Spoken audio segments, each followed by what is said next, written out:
Pirmām kārtām no trenera korpuses mēs apsveicam komandu ar uzvaru pirmā spēlē. Mums varbūt neiznāca pirmā periodā tās lietas, ko mēs esam ieplānojuši un palūguši darīt no mūsu spēlētājiem. Zināmo iemeslu pēc mēs to arī saprotam, kaut kur tāds sasniegti bija, neizdevās parādīt savas labākas īpašības, bet tomēr spējam izdarīt korekcijas, uzsvērt uz tām lietām, ko vajadzētu pamainīt un atgūt emocijas un jaudu. Un tas otrā periodā sāka strādāt, neskatoties uz to, ka arī otrā periodā sākumā ielaidām otros vārtus, bet soli pa solim pārlauzam spēli, atguvam emocijas. Iepriecināja tas, ka arī visas maiņas šodien guva vārtus.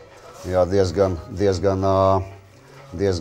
jaudīgi strādājām uzbrukumā. Patika tas, ka spēles beigās arī sāka strādāt vairākums un uzvarot otro un trešo periodu uzvarējām spēlē.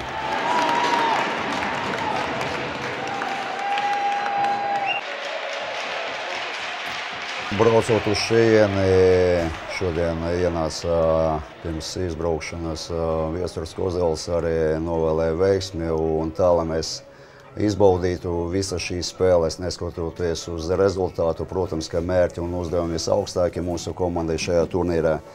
Un es redzu augsto līmeņa turnīra organizāciju, patīkami spēlēt savās mājās, savu skatītāju priekšā.